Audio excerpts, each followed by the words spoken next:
Happy Tuesday, everybody, and welcome into another edition of GC Live Talking Tuesday Night, presented by Clint Hammond of the Movement Mortgage Network. As always, I'm Mike Euban. Alongside me is Intern Joe. Intern Joe, we heard from Shane Beamer today. Going back to last week, we had an opportunity to hear from some of the players. We also had a chance to be able to hear from some of the positional coaches. We will get into that today. We'll also look ahead as far as what could be this week and some things to keep an eye out on the recruiting front. But I want to begin today going back to last week, Intern Joe. I want to go back to last week. Some of the things that Shane Beamer said, some of the things that the players said, and we had a chance to talk about Beamer last Tuesday. But one thing I really want to bring up is Taurean Gray, okay? Because when you look at what South Carolina needs to do from a defensive standpoint, how many times have we copped on here? We've talked so much about offense. Defensively, Intern Joe, okay? We've seen the improvements over the last couple of years. There's still areas they can get better at, no question, right? Some of the missed tackles. You look at leading the SEC in takeaways the last 2 years, and a lot of that has to do with, number one, Clayton White, but Taurean Gray and the ability to be able to coach these guys up in the secondary. Yeah, Mike, I mean, we've talked about it a little bit, but I think now it's really coming into fruition how big of a piece of the staff Taurean Gray really is. We've seen, the pipeline that's starting to develop between the NFL and South Carolina in terms of defensive backs. This year is going to be really fun to see where Cam Smith and Darius Rush end up. You had Israel Mukwamu, J.C. Horn. Obviously, those were previous years, but Taurean Gray is doing a really, really good job of getting here this Beamer regime, and continuing that pipeline. Doing a really good job of having guys ready to step up to Cam Smith and Darius Rush. Those holes are going to be big holes, big shoes to fill, big holes to fill. So, and I mean, personally, I think, there are more than enough guys to fill those shoes right now and plenty of guys to step up into it with a whole lot of talent coming out of that position group, Mike. Yeah, and the reason why I wanted to begin the show there is because, again, we do these shows every Tuesday night. And last week, we had an opportunity to hear from the defensive players.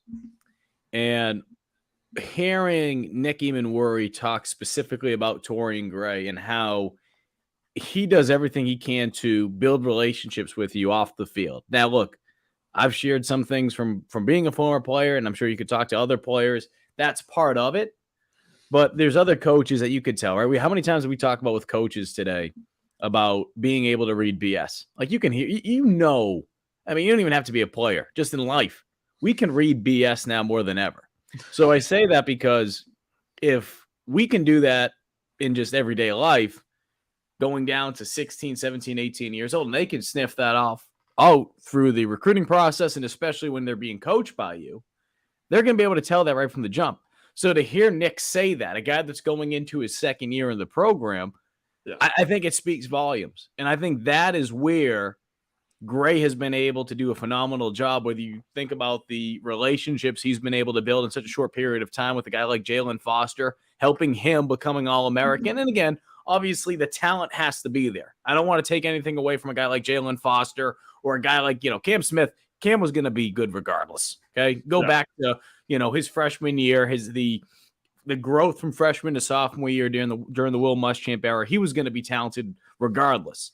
But I truly believe that Gray was able to help him take it to the next level. Think of a guy like Darius Rush. You think of a guy like Carlins Patel going back to last year. The guys that he's had a short period of time to work with. So I say that because how do you break through? How do you break through to be able to earn trust so that these players truly believe you in terms of what you're trying to tell them to do so that when they go out on the field, they can do their 1-11. And that's what we've been able to see over the last 2 years. So I bring that up because you look at the competition that's going on in the secondary right now. We've hit on it before, Intern Joe, being able to have some of these younger guys, whether it be Donald Fortune. You look at what they have been able, a guy like him, what he was able to do in the Gator Bowl, and being able to have an opportunity to work with Gray over the last couple of years, how much that can help as he heads into another season, in the third season, of course, under Gray. Yeah, absolutely. And, like I just said, it's going to be really interesting to see who steps up this year. I think we have a really good idea of who is going to step up, especially DB. And one thing, Mike, like coming from this program, I mean, they talk about it all the time. There really is no BS.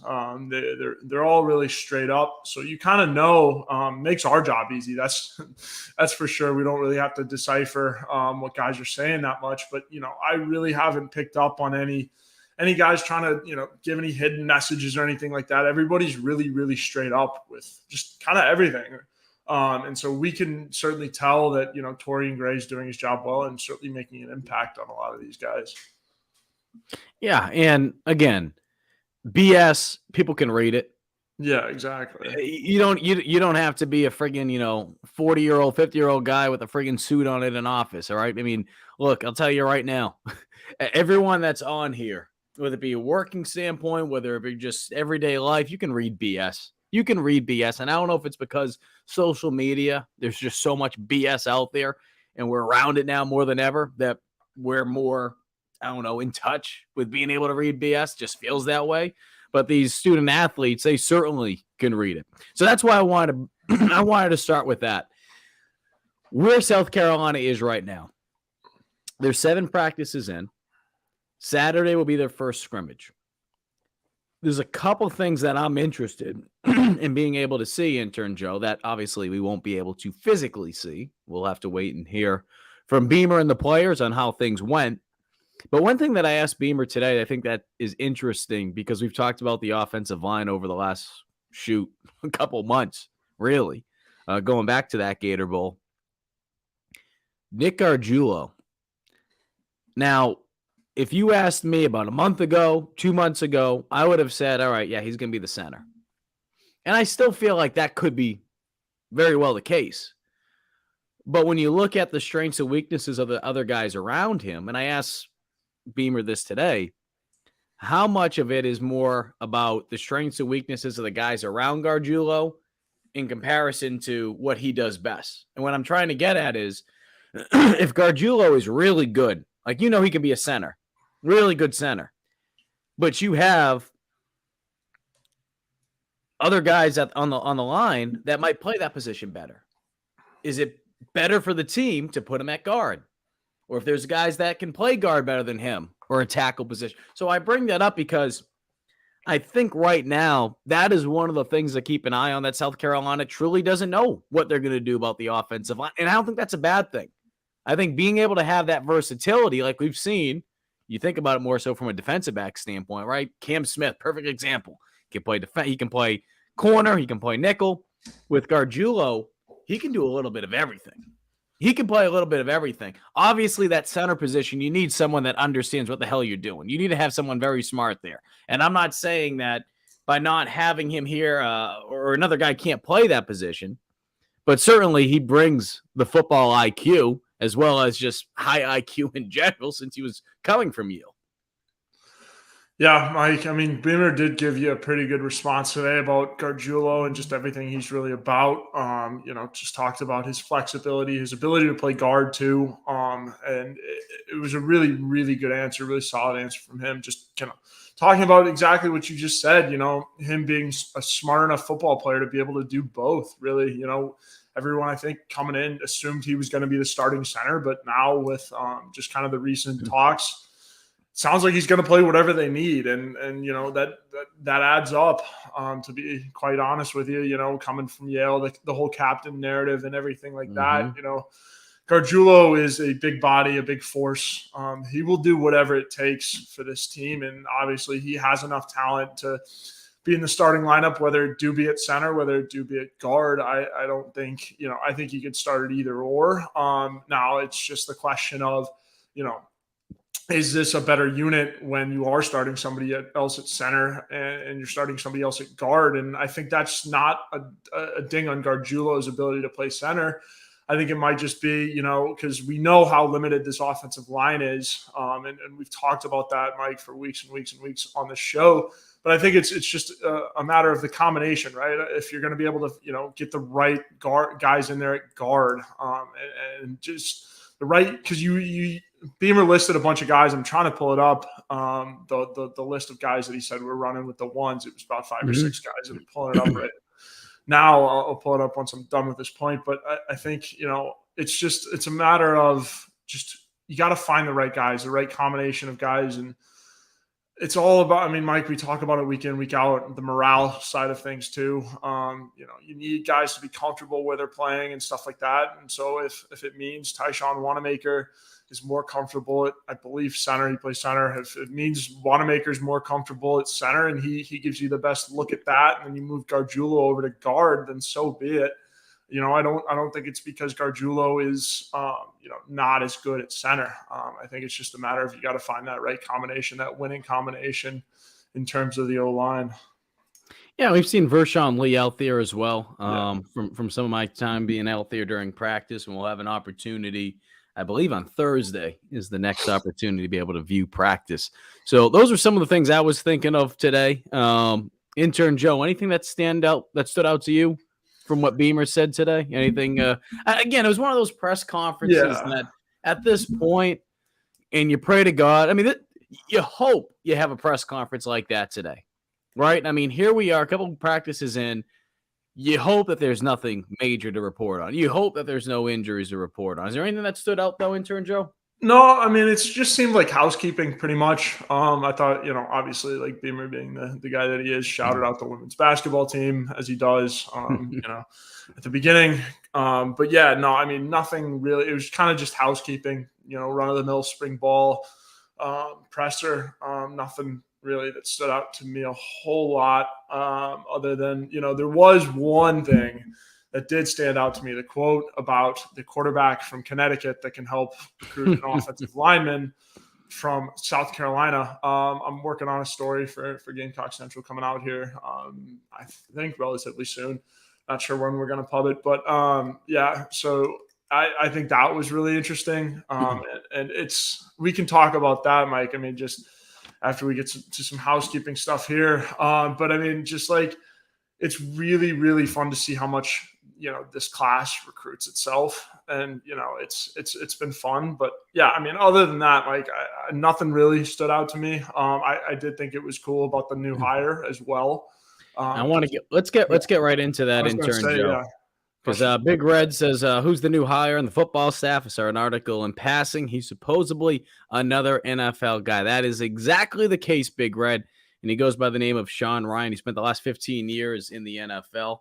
And he'll join the staff. He'll join the staff in somewhat of a role that is what Beamer explained to be similar to what Freddie Kitchens did a year ago.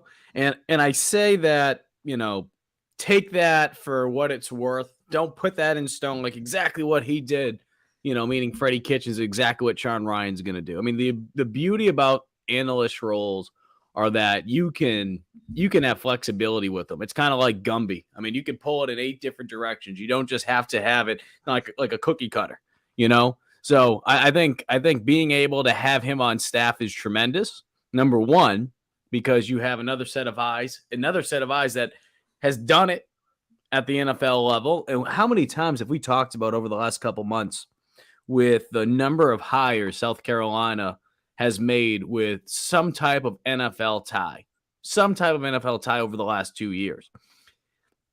Being able to do that, again, I truly believe this. I remember asking Beamer about this, say, I don't know, first week of February. Maybe that's when it was. But I truly believe having that number of guys on staff with NFL experience can help when you talk about recruiting. Because at the end of the day, yes, are you going to be able to go toe-to-toe from an NIL standpoint if another school's throwing X amount of dollars at player whoever? It's going to be challenging. I mean, you look at the case of Nicholas Harbor, right? I mean, people are going to fall in love with the program, fall in love with the place. And it's never going to be the exact same, right? Like Harbor's situation, I'll never compare that to another player. I mean, it's tough. You can't compare two player situations ever to be the same. But a school can throw money at you. But then you look at another school and you look at the development part of it. And if you feel like they can get you to that next level, again, that's why I don't want to compare it to Harbor, because Harbor's got other stuff going on, track and field. He could be running in the Olympics one day. But from strictly a football standpoint, if you have a bunch of coaches on staff with NFL experience, which we know other coaches throughout the country are coaching at other colleges with NFL experience, but the number of coaches on this staff, right? It's not like there's only 2 guys or 3 guys on staff with NFL experience. There's a handful of guys, right? I mean, you go down the list. Yeah. Offense, defense. I mean, my goodness. Taurean Gray, I mean, we're talking about him, his experience in the NFL. So I bring that up, Intern Joe, because I just think that can help you from a recruiting standpoint. But number 2, and this is the more important one, I'd say is the number 1 one, guys like Spencer Rattler, guys that are currently here right now, it can help them because there's just another set of eyes out there. And I think that can only help this year's team when you think about the present, because, again, an analyst, you don't know how long they're going to be here. Freddie Kitchens, he was here just for 1 year. And from everything that I was told, he did a great job here. Yeah, I mean, we've seen the staff go after a lot of NFL guys, and we've talked about it, how important that is.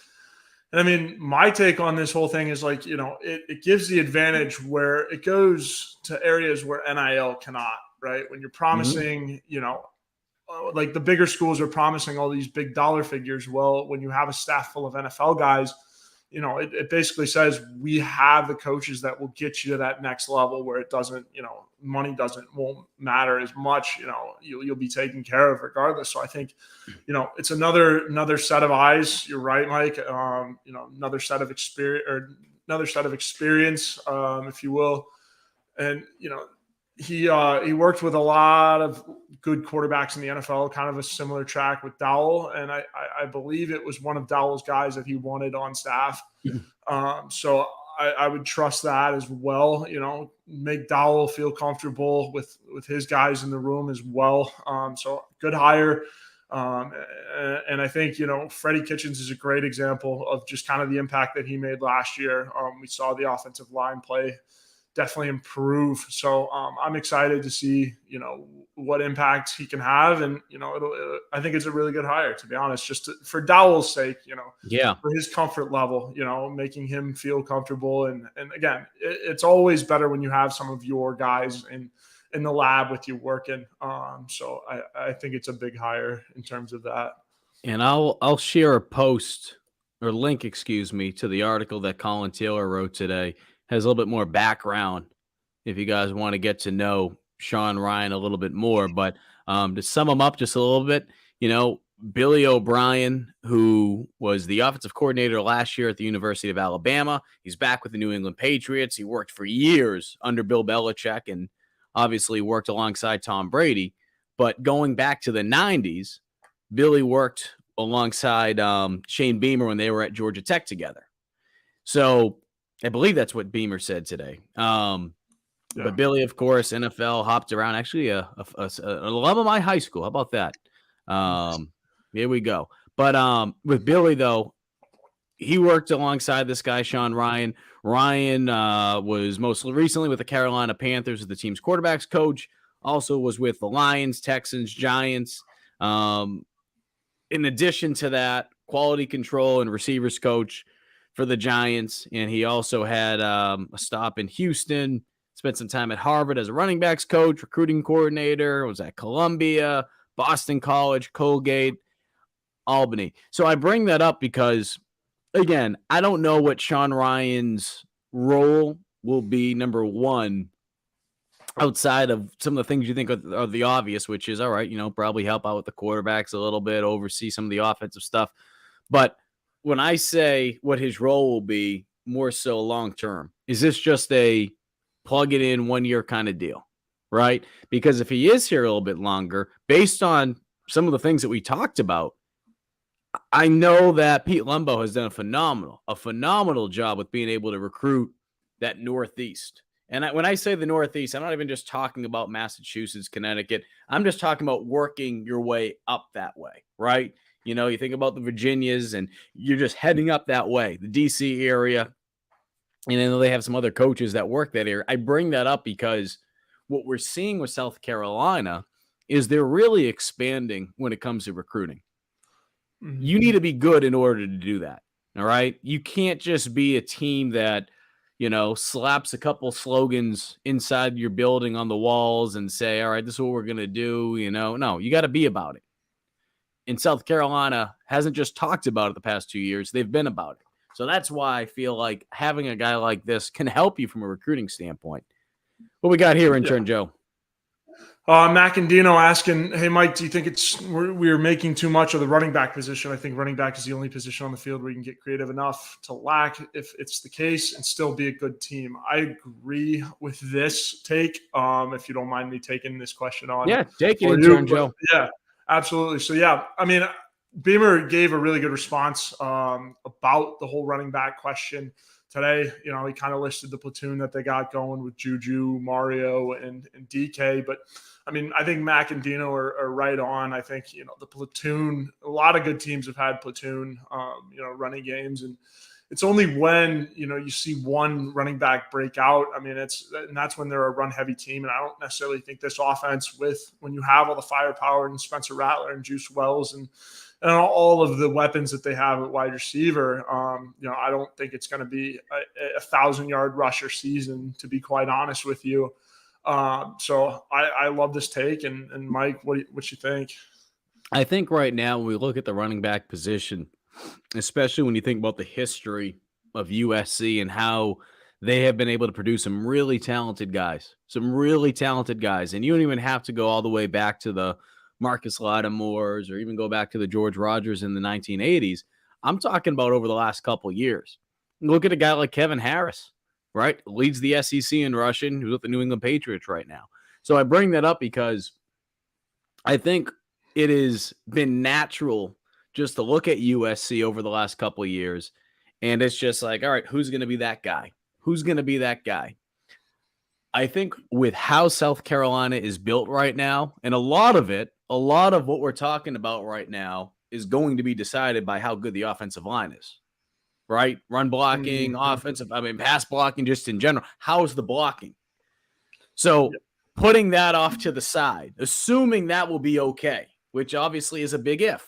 I understand there's a lot of guys that are returning from last year's offensive line. You're losing some key guys, but you have guys that, when I say you're returning, you have experience. And we've mentioned this stat before. We'll go down the list in terms of the number of starts last year with the guys that are coming back. But if they can figure that out, this offense truly, in my opinion, is built to throw the football. They're built to throw the football. You look at number one, your starting quarterback. You look at the tight ends that they have. And yes, there's some question marks in that tight end room from a experience standpoint. But I do feel like we will see a lot of two tight end sets. I do believe we're going to see some receivers out there that can really stretch the field. And I also think Dal Loggins is going to put them in a position to be able to succeed from a passing standpoint. If you're able to do that, that's going to open up the run game. I don't think we're going to see a guy like Juju McDowell go out there and run the ball 25 times. He might have 25 touches, as we've mentioned on this program, whether that be in the passing game, being able to get him the ball out in space, in addition to being able to get some carries. But I think what you'll see with this running back room, going back to what you said, it will be by committee. And that's not something that I would look at and be like, oh my God, they don't have a guy. No, I mean, it's not even college football. That's where football really is right now, just on all levels. I mean, high school football, you might have a guy that just, I get that. But even look at the NFL. A lot of these teams are by committee. There's going to be outliers, right? There's going to be your outliers with a guy like, goodness. Help me out here. Titans running back. Alabama guy. Derrick Henry. This is what happens when you get old there, Intern Joe. You think of a guy like Derrick Henry. You think about there's going to be outliers, though. But for the most part, you're seeing by committee. And the other thing, too, is I think some of these college running backs, they're starting to smarten up a little bit, and they realize, like, shit, why am I going to take, 25 carries and just get my body just beat? I'm just get beat the crap out of me, right? And then come time for the NFL, it's going to take away from me. I know people don't want to hear that right now. You want to think, okay, they're going to do whatever they can to help the team right now. Let's be honest with ourselves, though. Let's be honest with ourselves. Although we all want to say the goal is to win a national championship, a lot of these guys, their goal is to be able to play at the next level. And I don't blame them. I do not blame them. And I'm not saying that they have to be separate in terms of goals. But if they want to go play at the next level, they're going to be thinking about some of that stuff in the back of their heads. So I just bring that up because DK, Anderson, you're also seeing, of course, Juju in the mix. And who knows? Who knows? One of these walk-ons that is in that room from the last couple of years, maybe they make a difference. Maybe there's a guy, though, in the portal in the next couple of weeks. Once that opens up, that South Carolina is able to bring in. And, of course, you have Dontavius Braswell, the true freshman coming out of Georgia, the speedster. What could his role be, especially if that room is thin and they don't bring someone in from the transfer portal in the next couple of weeks, Intern Joe? Yeah, absolutely. And I liked your point about, the offensive line, about how strong it might be. I think that's a really good point on how much they run the ball. And I mean, I think this offensive line is going to be good enough to run the ball quite a lot, especially with Gargiulo at the helm leading that group. But I guess pivoting back to the offensive line, I found the 7 guys that Beamer brought up was Jalen Nichols, Nick Gargiulo, Ja'Kai Moore, Trey Jones, Tyshawn Wanamaker, Marquis Anderson was the name that stuck out to me, and the reason why I'm bringing that up. He also brought up Ryan Brubaker, another guy that, Gamecock fans have probably been wondering, like, where's Brubaker been? How's his development been? Beamer was really high on that. So I think, this offensive line is going to be really, really, really good, in terms of the expectations that were set for it at the beginning of the year, considering all of the losses that, it saw. I think it's starting to shape up to be better than was expected. So that was the list of guys. I wanted to bring that back up before we got away from it.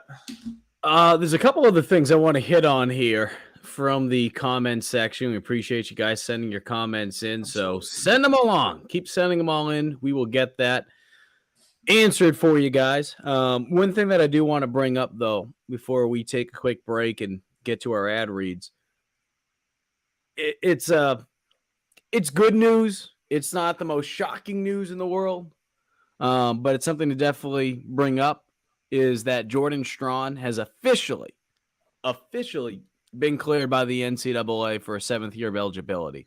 That's massive.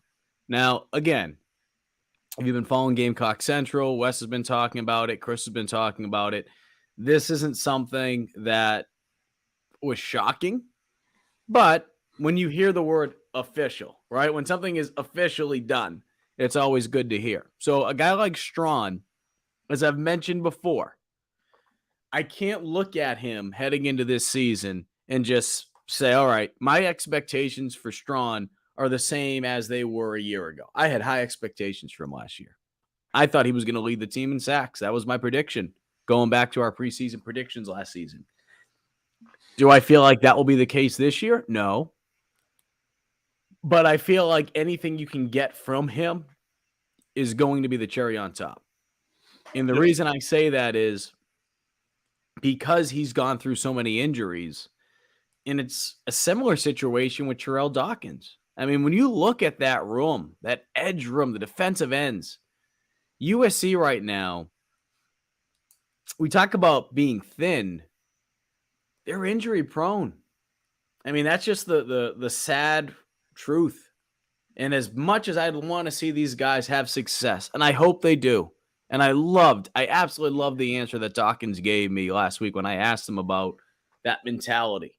Because when you're coming back from an injury, it's natural to come back and you're thinking about it, especially a lower body injury. Every time you make a cut, every time you're about to engage with someone, especially at the edge position, You're going to be engaging with guys off and on, whether it be a tight end, whether it be a tackle. So I bring that up because being able to overcome that mental hurdle quickly is not easy. But the situation for both Dawkins and a guy like Strawn, Intern Joe, they don't have a freaking choice. They don't have a choice, especially Strawn. He doesn't have a choice. This is it. You want to go play in the next level. Here's your opportunity. And I know it sucks because, again, what he was doing last year before he got hurt against Arkansas, he very well was going to lead the team in sacks. And he probably would have had a tremendous season. And we were talking about him the last couple of weeks getting ready for the NFL draft. That's not the case right now. That's not the case. And instead, he has to come back here and not only prove that he's healthy and can move around and do all these things, but at the same time, too, prove to scouts that he can still be as talented as he was before he got hurt. And I know that some people are going to be like, oh, just worry about playing here. I get that. I'm just saying there's extra motivation. Every guy has some type of extra motivation. That's going to be another. I don't know all the motivations he has. That's going to be another one because, again, having that dream to go play in the NFL, it was there for him. And unfortunately, he had a really, really horrific injury week 2 last season. Yeah, I think the potential for Jordan Strawn is, the ceiling is the roof, if you will.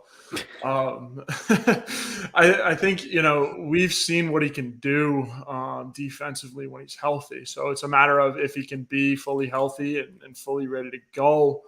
And I mean, leading the team in sacks is probably out of the question, but it's not out of the potential, if you know what I'm saying. Like, there's always the chance if he is healthy, he can definitely go do it. But, the reality of it is probably not. But I think he's a really, really, really, really good player when healthy, and was competing for the starting job against a Jordan Birch when he was healthy. So I think, again, he's got to get healthy and got to play like he is fully healthy. But yeah, having him back is such a big piece. And if you can figure out, get him, obviously you don't want to overwork him in spring ball, and you obviously don't want to overwork him in summer ball, but get him feeling good. And again, like I said, his potential is crazy when he's healthy.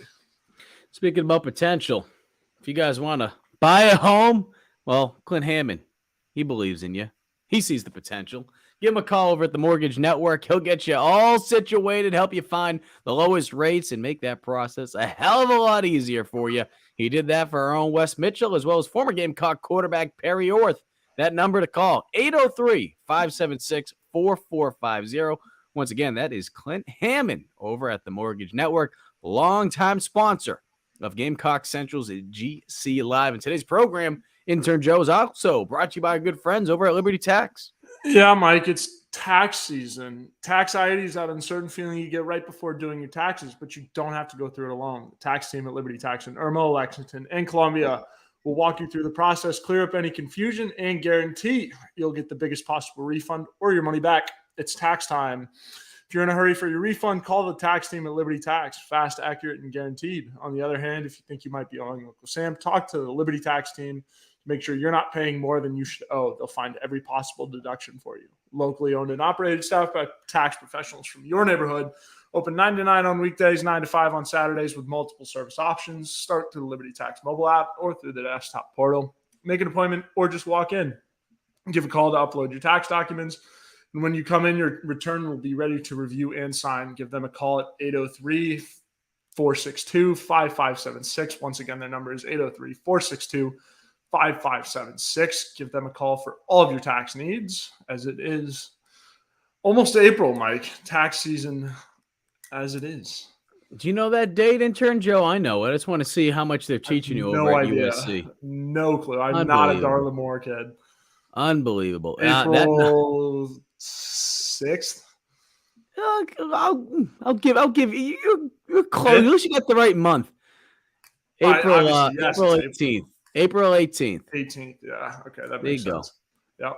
What do you mean that makes sense? What do you mean that makes sense? You just said it makes sense. How does that make sense? I mean, it makes sense that it's April because it's always tax season in April. But I mean, no, it makes sense because my folks are hounding me because I have a couple tax returns sitting in my mailbox that I got to scan and send back my return from the Masters last year. I don't know how much. I'll tell you what. But I'll tell you what. Something that would be interesting. It might not sound interesting the way that I bring this up. But I'll have to talk with Wes and Chris. I think it would be an interesting story to do. I'm throwing story ideas out there. Let the competitors get it. Talking with some of these players, though, with having to deal with NIL, because some of these guys are going to be, I mean, shoot, they might be having to deal with taxes over the last couple of years, but now, depending on some of the deals, like you think of a guy like Taurean Joyner or a guy like Spencer Rattler, now they're dealing with, some pretty big taxes. Right. I mean, filling out some stuff. We're talking about some big money there. So, I'd be interested. I mean, it's been interesting to hear guys like, Rattler talk about learning the process and NIL and realizing like, oh, shoot, it's not just about just getting some money. Like, yeah, you're getting some real money now, son. Like, you're going to have to pay some taxes in the end. So, Uncle Sam's going to be finding you. So, again, might not sound like the sexiest story in the world, but I just think we talk about NIL and the reality of it. I think for some of these players, especially each year, the reality is, oh, shoot, I'm going to pay some money in the end. That is something to keep an eye on. Intern Joe, let's go and look at some of the questions. I know you highlighted a couple. I got a couple, yep. Why don't you bring on that up? I'm going to flip over one of our banners. I apologize that there we go. We got the NIL one on the bottom. Yep. Intern Joe, what we got here? We got, instead of our running setting up the pass, could our passing game set up the run? Yeah. I think that's the point. Yeah. Intern Joe and Big Red, they go together. If any, I don't know if have you seen the movie Big Daddy?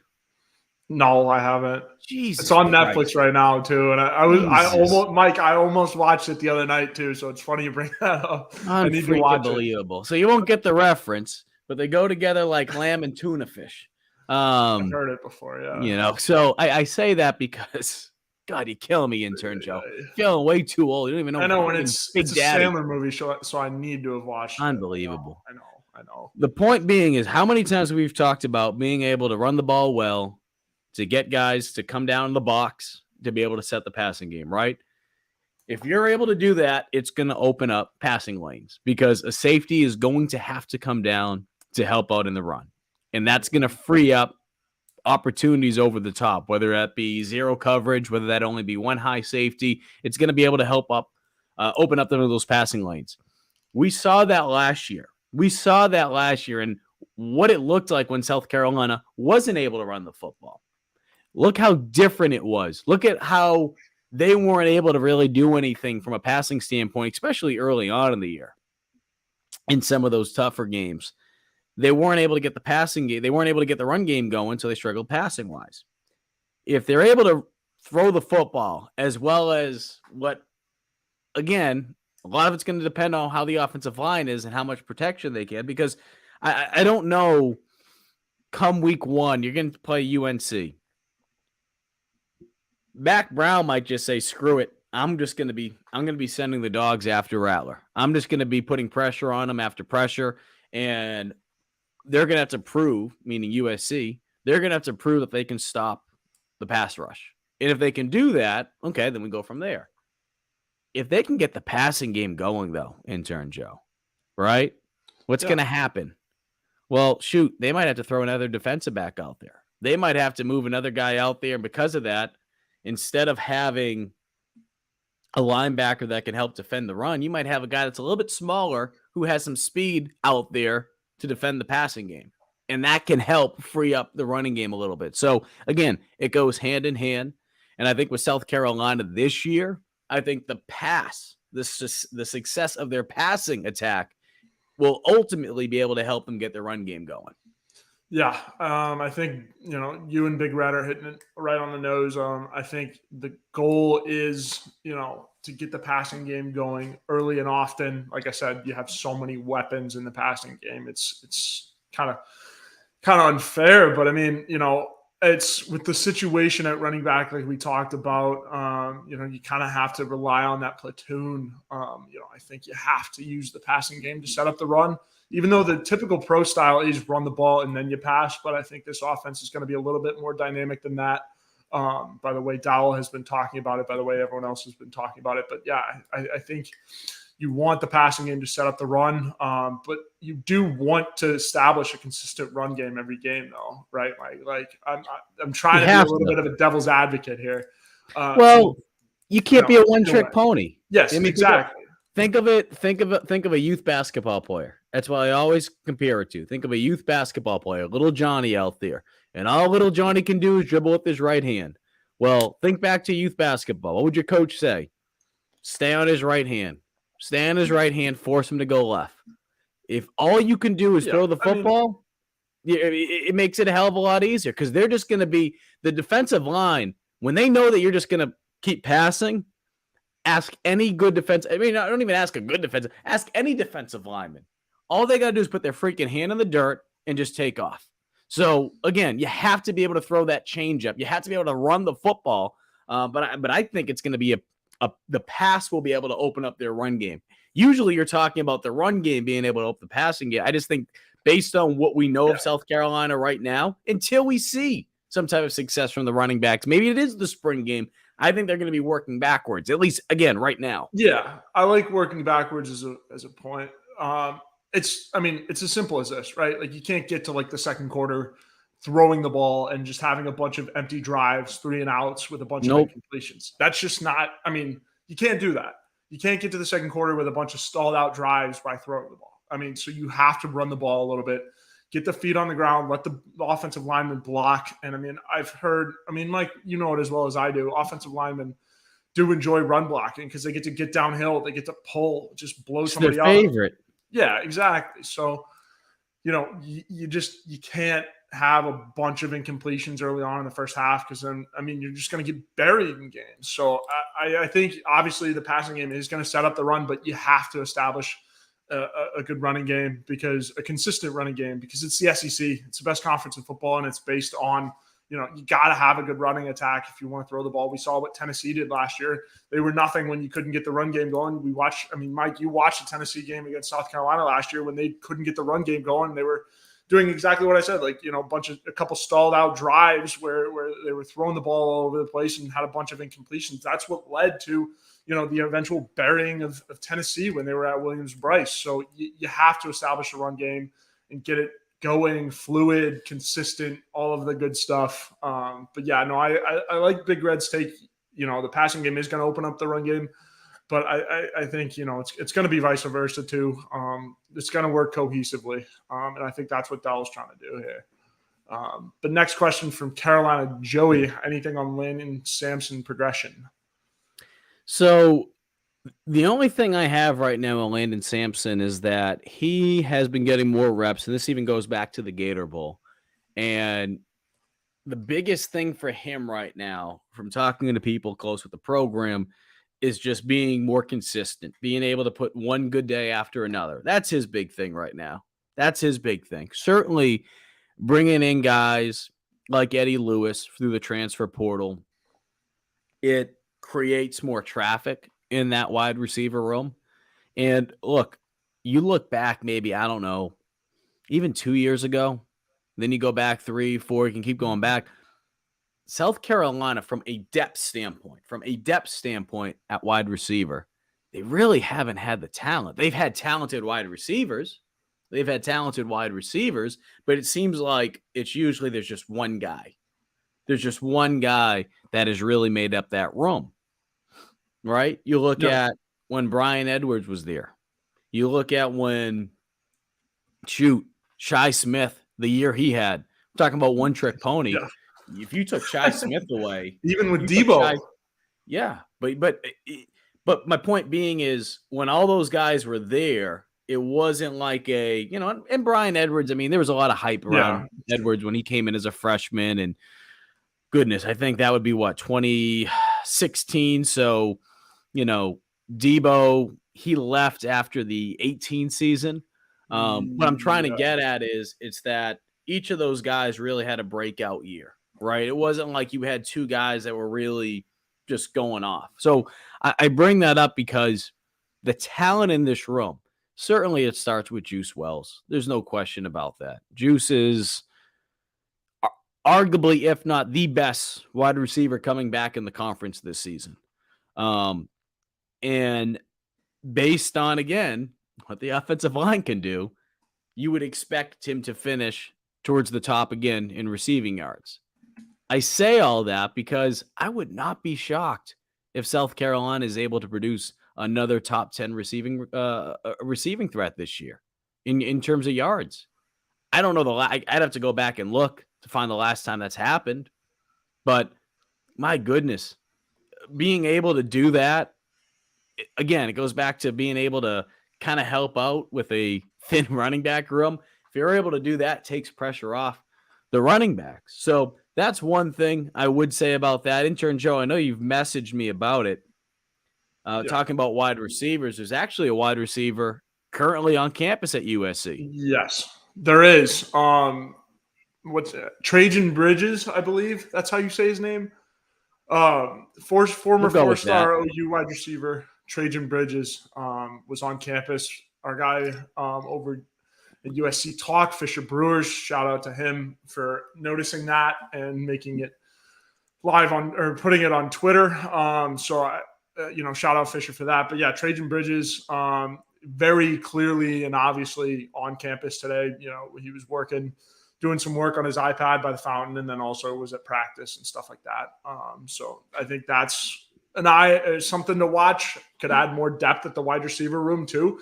And Mike, I don't necessarily see a problem with having a bunch of guys in the wide receiver, like a bunch of dudes in the wide receiver room, and just like having them compete. I mean, may the best man win. We talked about the guy from Memphis. I'm blanking on his name right now because there's so many transfers. Eddie Lewis. Eddie Lewis. That's what I thought. I didn't want to commit to the wrong one, but Eddie Lewis. I mean, we know how talented he is.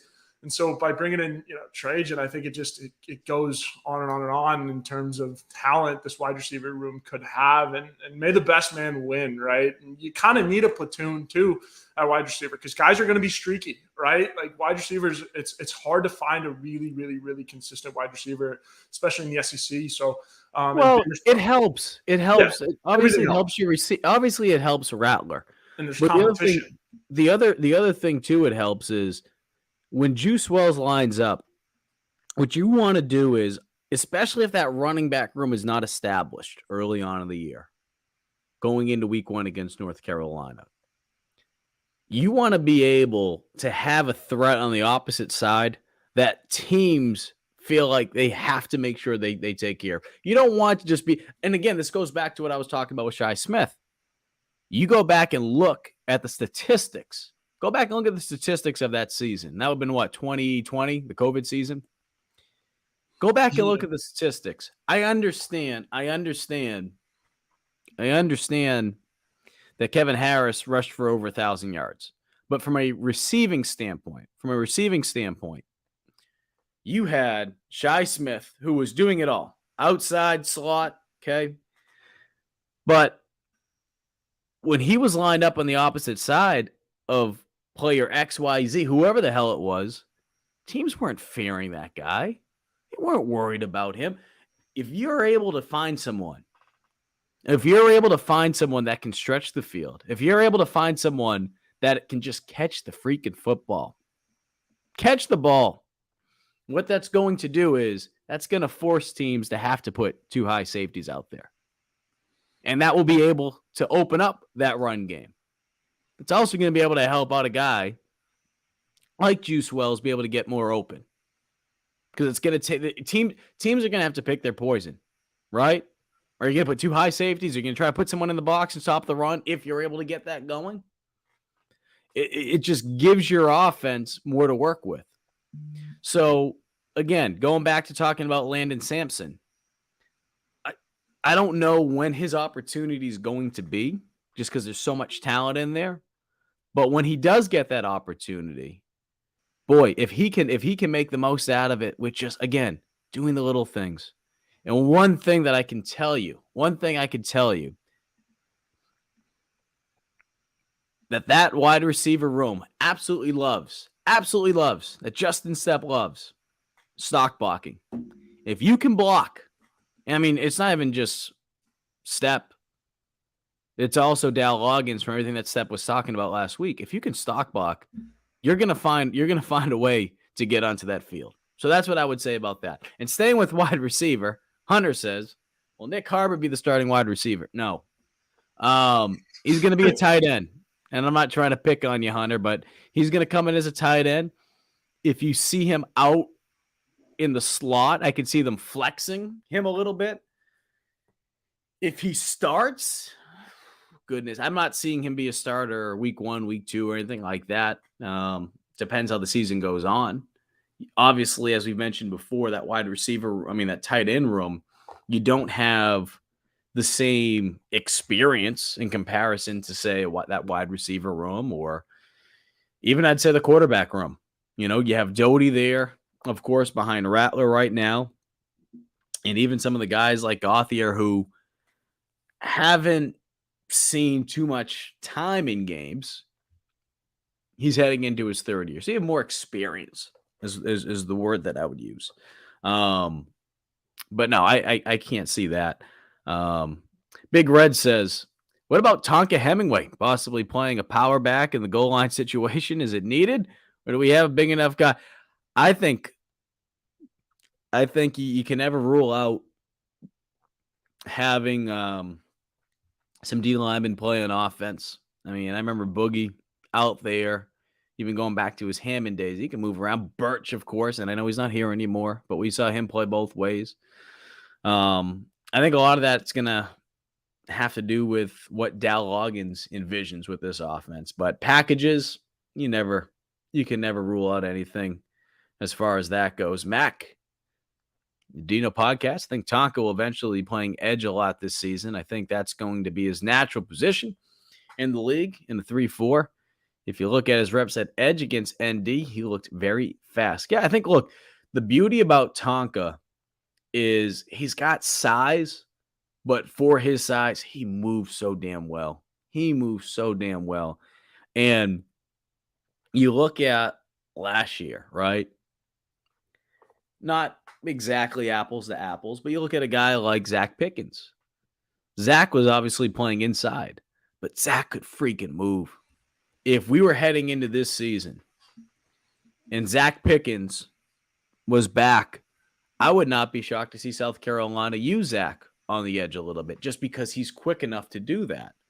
I say that because, again, I'm not saying Tonka and Pickens are the same exact player. By no means. But my whole point is, guys like that, guys like Pickens, guys like Tonka, guys like, Nick Argiulo, when we were talking about the offensive line, guys that bring that versatility, it is such a luxury. It is such a luxury for a coach. So, yes, I could see Tonka playing a little bit of outside. I could see him also playing inside. I think what USC will ultimately need to do at that edge position is going to come down to the health of some of the guys that are coming back that do have experience in some shape, way, or form. The Jordan Strauns of the world, right? The Terrell Dawkins.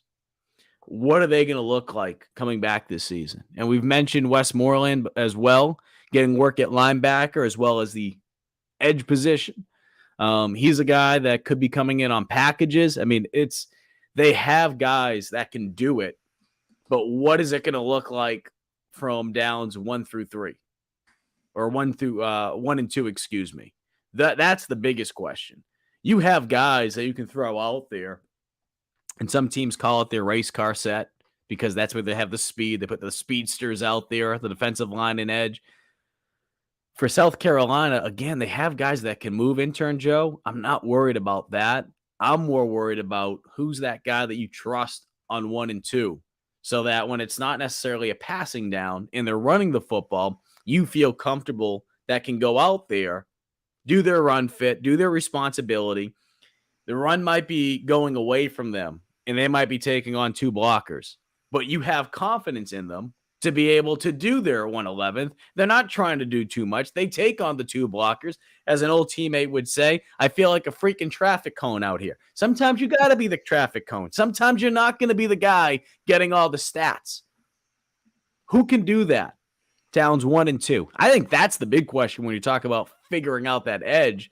But again, with Tonka, he can move. He can move. He'll be playing some edge. He'll be playing some inside. They'll move him around all over the place.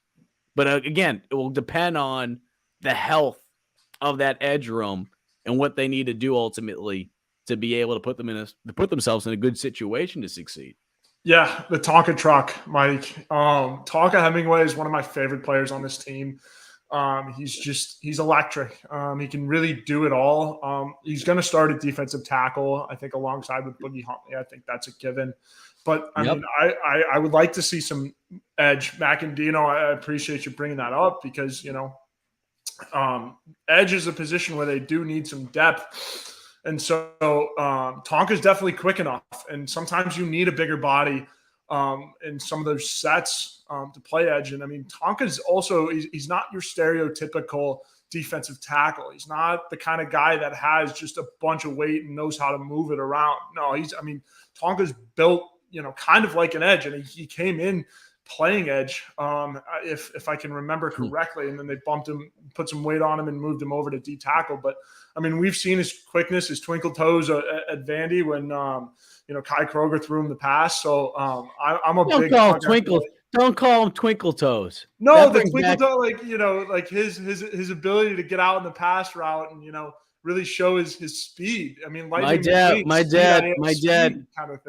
would rip me when I was in Pop Warner. Like my first 2 years, if I was trying to come up and make a tackle, he'd call me twinkle toes. If you didn't put your head in the air and do everything. So bringing back some PTSD over here. Twinkle toes. Yeah, no, it's a term of endearment back where I come from. It means that you got light feet, Jerry Rice doing ballet and Lynn Swan. Exactly. Let's keep this moving, intern Joe. Who's played longer, Jordan or to carry on? It's been Jordan Strawn. Strawn's been playing since 2017. The crazy thing about that, think about this. Strawn's first year was the second to last year for Michael Scarnecchia. Think about that.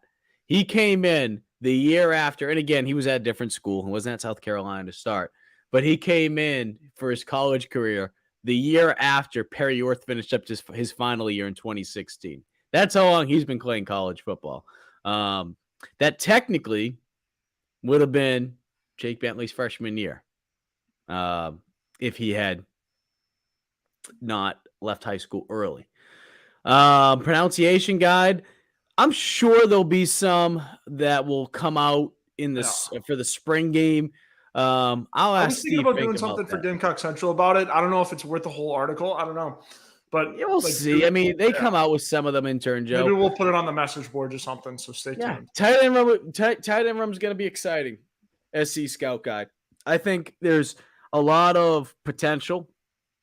And when you think about, like we talked about before, Nicholas Harbor to the transfers as well, it's unproven depth you have in that room. And you're trying to figure that out. And once you can figure that out, everything kind of falls in place from there. Todd mentioned we are missing that big fullback for short yardage. I think, honestly, how things will play out in that tight end room will determine what South Carolina will do at fullback. And again, I think it's kind of premature right now to say, okay, we need a fullback, we need this or that, just because we don't know what this offense is ultimately going to look like, right? And Nate Atkins was that guy that was able to play that hybrid of that tight end and fullback. So looking at it, Nick Elksness is a guy that I could see doing that because he loves blocking. He's going to be a big part on special teams from everything that I've been told. That's a guy to keep an eye on. Is that what they'll ultimately do with that position with him? I don't know, but that's a guy that I would keep an eye on. If it's not this year, next season. 4-1 Carolina.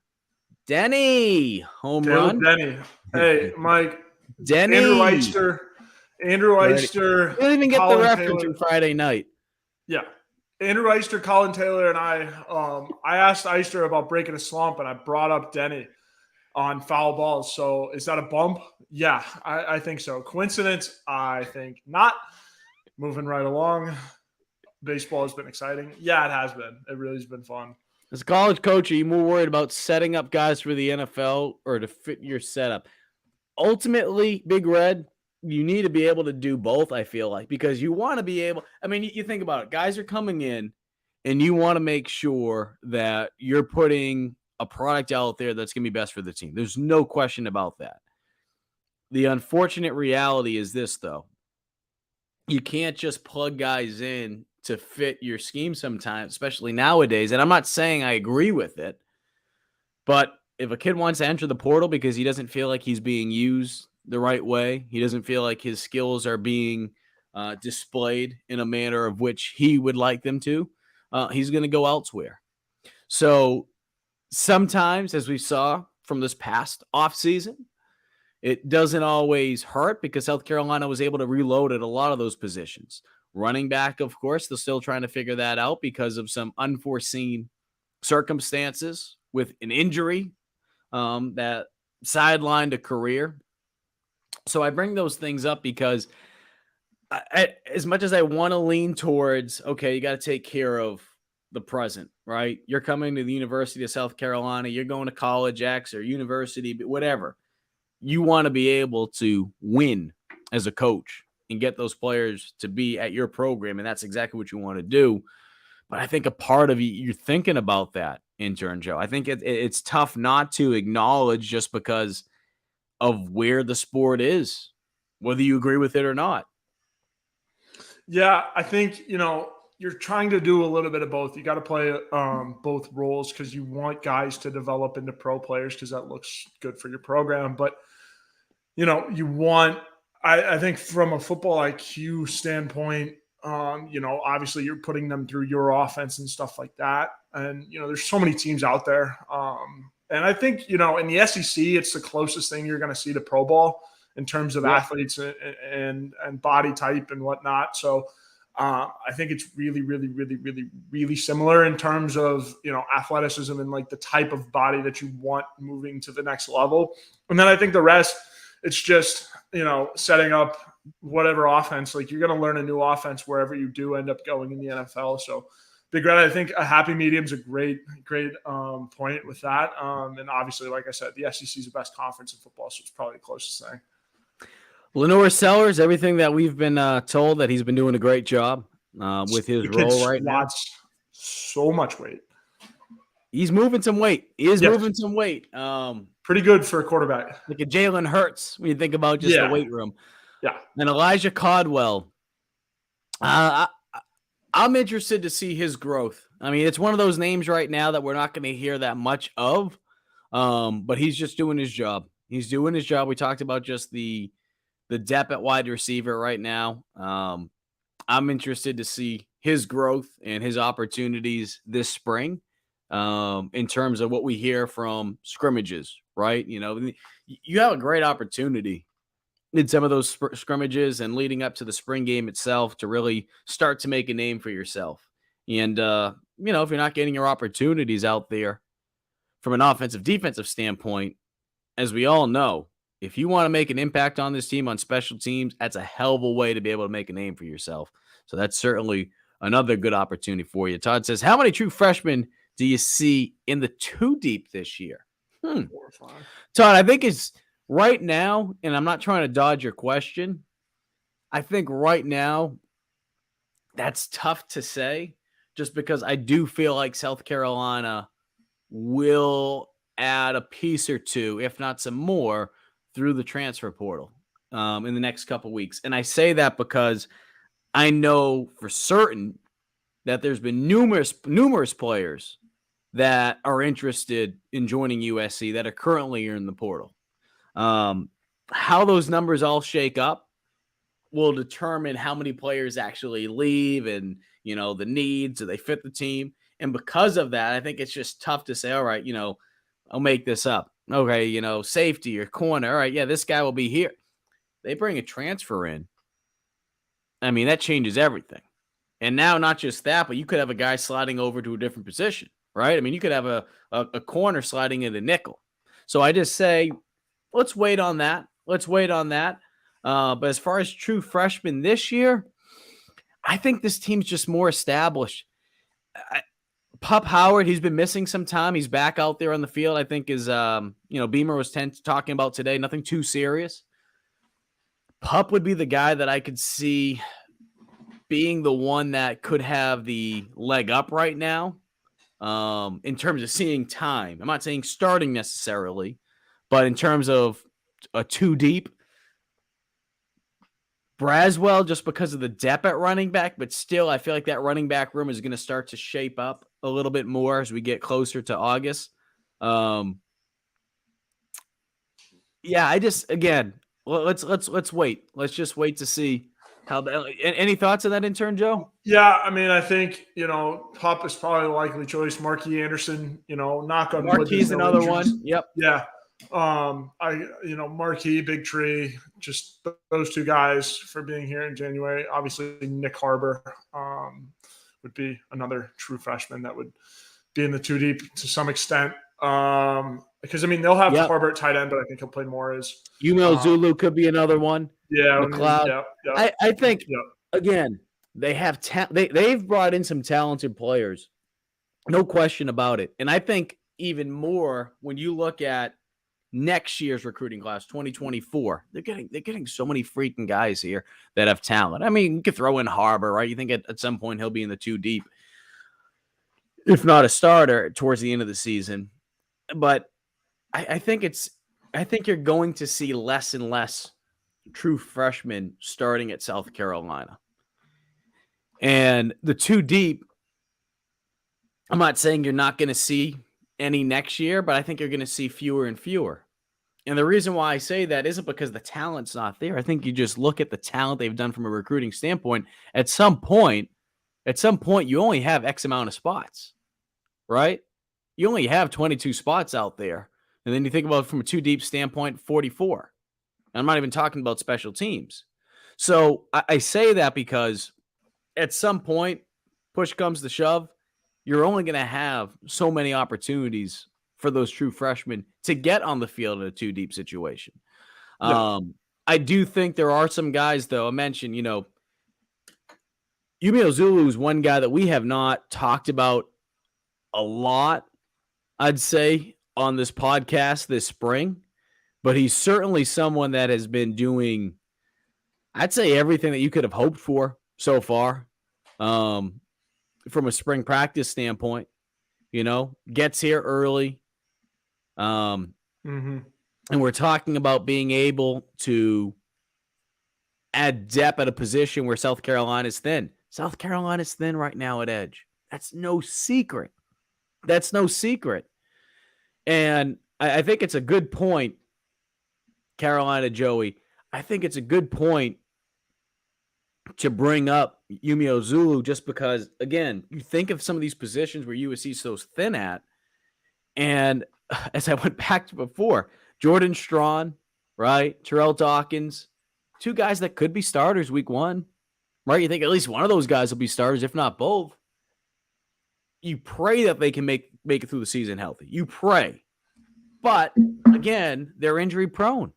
So you need to be able to develop guys behind them. And if that room's so thin right now and you have a freshman that's on campus right now, ready to go, you're going to be able to get this guy in a position where he's going to be in the mix. I mean, look back to last season. Nick Eamon comes in. He had an incredible fall camp. Incredible. And that was also a thin position where they were at safety. RJ Roderick was there, but he was number 2 going into the Georgia State game. And what happened? Roderick goes down that opening drive.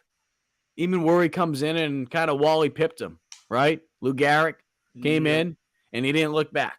So I say that because, yeah, I mean, there's an opportunity for a guy like Yumi Ozulu to make a name for himself. The unfortunate reality, and I really don't want to keep harping on this because at the end of the day, currently he's not on the roster. But, you think of a guy like Montague Rames. Rames was going to be in a very similar situation where he was going to be on campus early. He was on campus early. And he was going to have an opportunity to get a lot of really good reps as a freshman in the spring. That would have been very valuable to him heading into fall camp. Obviously, we know the situation there. Him as well as the two other players that aren't with the program right now. Upshaw and Rose. Mike, if I got that right? Upshaw? Yeah. Okay, I just want to make sure, and I just want to make sure I'm saying the players' names right. I like what Todd's saying here about the freshman depth. Yeah. Perfect. Yep. Hitting it right on the money. Intern Joe, any final thoughts? Let me take that back. I do want to hit one thing real quickly. Blake Franks is going to be making his commitment on Friday. Is that the 31st? Is that a Friday?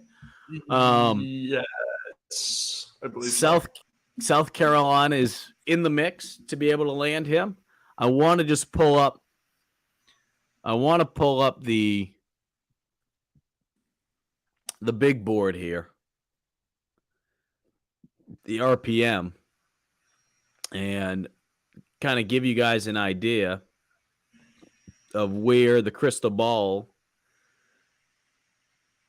is leaning towards right now. I've got a hunch. But I want to bring up that.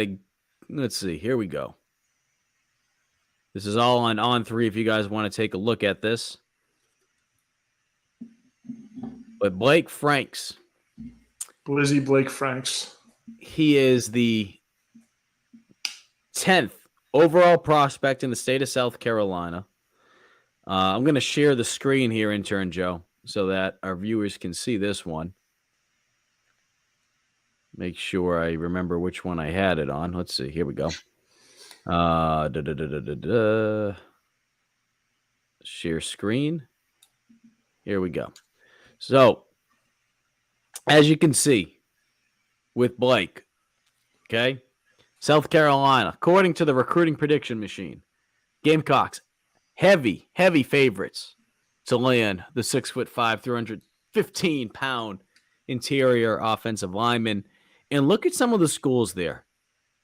Look at some of the schools that he's being recruited by. It's a pretty good picture, too. Not to toot my own horn, but whoever took that is pretty good photographer. But look at this. Look at this. Okay? This is... It's a good old-fashioned... Remember good old Joe Cox, former Gamecock coach. He was here for a cup of coffee. But you look at here, Clemson, North Carolina. And again, when you look at Alabama and you look at Clemson, obviously North Carolina is not in the same hemisphere. But I bring up North Carolina still because that is, when you're talking about Greenville, South Carolina, we understand that's Clemson's backyard. But to be able to beat them out for a recruit, if South Carolina is able to land Franks, but to also beat out a border state rival school that's not too far from Greenville, that speaks volumes. And look at all the offers he's received. So, again, we'll have to wait and see how this plays out. Greg Atkins, this goes back, and I've had conversations with Greg about the job they've done with a recruiting standpoint. Not specifically about, I'm not going to say about Franks, but just in general, a lot of this goes back to when they arrived here and the job they've done since they got here. And now a lot of that you're seeing, it's starting to